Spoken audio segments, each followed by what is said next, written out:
Hola, mi nombre es Juan Sebastián Sánchez Vides. Soy integrante del grupo PO4 de la materia de taller de lenguaje dictada por el profesor Manuel Moreno. En esta ocasión estaré hablando sobre educación y filosofía, por motivo de la conmemoración de los 30 años del fallecimiento del filósofo, escritor y pedagogo colombiano Estanislao Zuleta. Cabe resaltar que dicho tema fue dictado en conferencia por el maestro Estanislao Zuleta el 22 de noviembre de 1978 en la Facultad de Educación de la Universidad Libre de Bogotá. Educación y filosofía.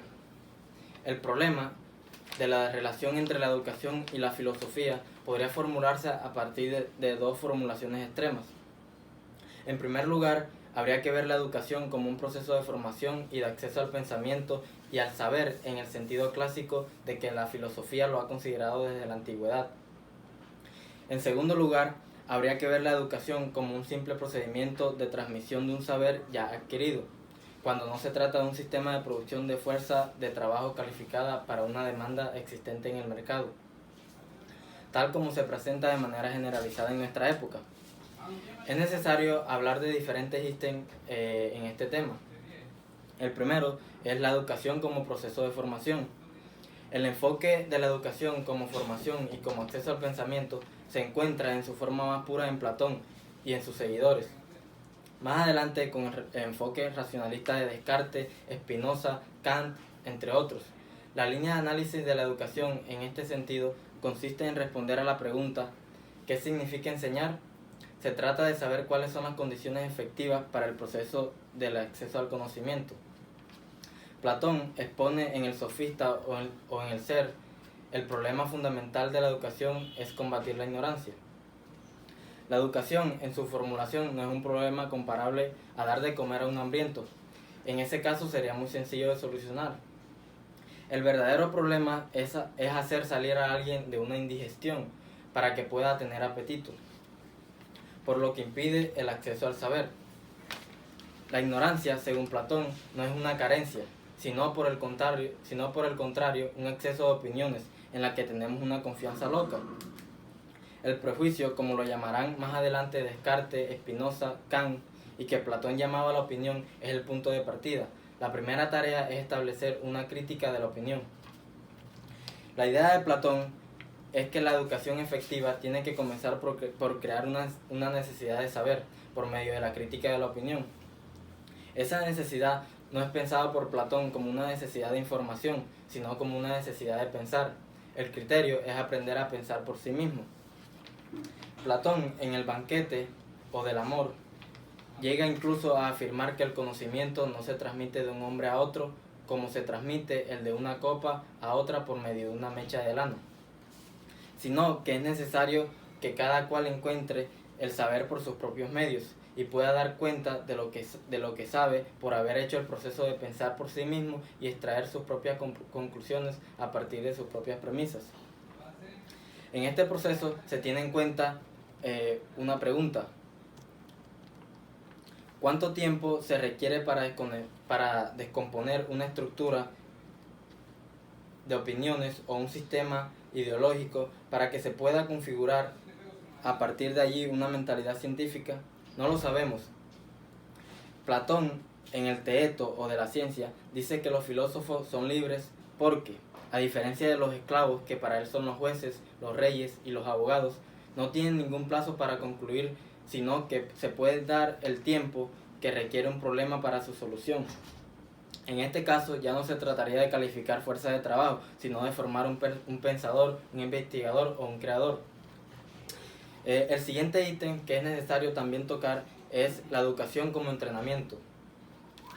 Estanislao Zuleta expone que una línea de pensamiento sobre la educación en la dirección que les he descrito anteriormente contrasta muchísimo con la realidad efectiva de la educación como empresa de calificación de fuerza de trabajo.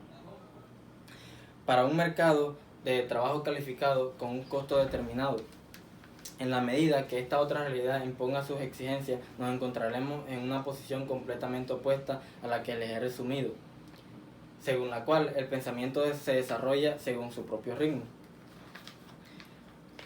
La producción de una fuerza de trabajo calificada en la lógica de la producción de mercancías mínimo de tiempo, mínimo de costo, máximo de utilidades, porque la fuerza de trabajo es una mercancía, opera de otra manera.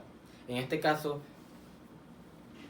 hay que acelerar no la formación, porque para eso no hay tiempo, sino la información, el entrenamiento, los conocimientos requeridos por un mercado de trabajo, en el cual la división del trabajo es cada vez más especializada y más restringido en el campo en que efectivamente la fuerza de trabajo se va a desenvolver.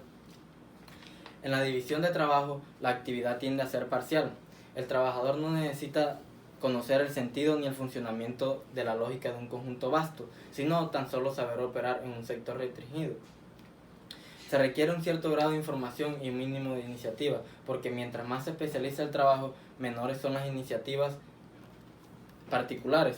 Marx, en El Capital, en su estudio sobre la técnica capitalista, expone las características del trabajo, relacionadas básicamente con lo que nosotros llamaríamos el trabajo manual, pero que hoy tienden a extenderse a un conjunto cada vez más amplio de la actividad laboral. Una de las consideraciones más inquietantes de Marx es que el proceso de desarrollo capitalista, el trabajador pierde la inteligencia del proceso, es decir, sabe cómo hacer algo, pero no sabe qué está haciendo.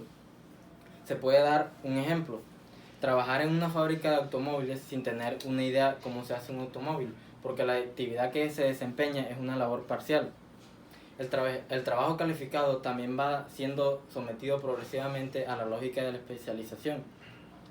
Por ese motivo, los requerimientos de iniciativa, de capacidad de pensar por sí mismo o de criticar van disminuyendo, y en cambio las exigencias de menos tiempo y más información se van incrementando. Por este motivo, los sistemas revolucionarios en la educación no se refieren a la posibilidad de formar mejor a la gente, sino de informarlo más rápidamente. Los sistemas audiovisuales o los sistemas de lectura modernos de toda índole son formas de acelerar el acceso a la información. La adquisición de una mayor cantidad de datos y su manipulación en una menor cantidad de tiempo no implican ninguna posibilidad de incremento de la iniciativa, de la creatividad o de la capacidad crítica.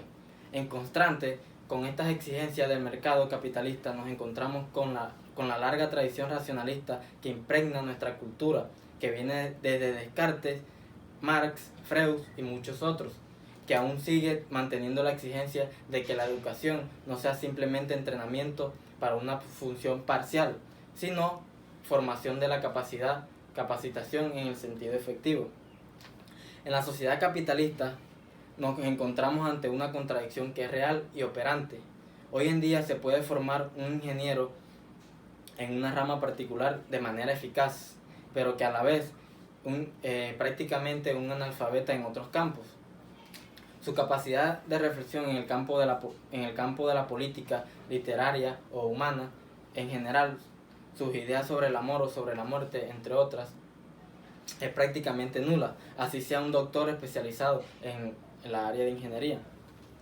La formación actual no corresponde propiamente a lo que los liberales llamaban la formación de un ciudadano, es decir, de un hombre que puede intervenir de alguna manera e incidir conscientemente en el destino de la sociedad en que vive. En realidad, el tipo de persona que se forma es una terca que debe ajustar muy bien de alguna manera en el engranaje productivo. Eso es lo que se llamaría trabajador eficiente. Esta deformación puede llegar al extremo de cuentas premios Nobel, que colaboraron en la guerra de Vietnam, carentes por completo de un juicio sobre el sentido general de ese proyecto. Sin embargo, no estamos en la situación de elegir entre el robot o el filósofo socrático, porque sería ponernos por fuera de la historia. La educación actual existe una polarización que se expresa en la tensión interna entre la exigencia de formación y de capacitación de un hombre y de un ciudadano capaz de pensar su sociedad y su situación y tomar alguna decisión sobre su destino. Un hombre que tenga algún grado de libertad y el entrenamiento de un experto sin ninguna capacitación efectiva. Las dos tendencias están presentes en lo que podría llamar el problema educativo. Dicho todo esto, es necesario también hablar hacia una educación filosófica. Una educación filosófica se debe poner el acento en la formación. Significa que la enseñanza de todo lo que nosotros llamamos materia debe tender a darse en su forma filosófica, es decir, como pensamiento y no como conjunto de información. Cualquier materia se puede presentar en principio en forma filosófica, no importa del cual se trate, como también podría hacerse de forma antifilosófica, o como decía Marx, aconceptual, es decir, sin que sus temas se incluyan en la lógica de un pensamiento propiamente dicho. Tomemos por ejemplo la geografía. ¿Qué puede significar una geografía filosófica? Una geografía filosófica, primero, debe tener principios explicativos. Debe preguntarse, por ejemplo, cuál es el peso de las diferentes condiciones geográficas, climáticas, orográficas y demás en la vida humana en determinado periodo histórico. Al describir un país no debe constatar solamente que hay montañas en tales sitios, su altura, su clima y su nivel de pluviosidad, sino cómo ese hecho geográfico se impone como un sentido y como un condicionamiento de la vida humana. Es necesario hacerse esta pregunta: ¿por qué en las zonas montañosas hay una forma de vida diferente que de alguna manera está vinculada con su historia? Las montañas son, por una parte, neveras donde se guardan los refranes, las formas lingüísticas, las estructuras del pasado, pero por otra parte son regiones más independientes y llegan a ser incluso refugios de hombres libres. Con esto se quiere llegar a una educación filosófica y es el fin último de esta conferencia dictada por el maestro Estanislao Zuleta. Muchas gracias.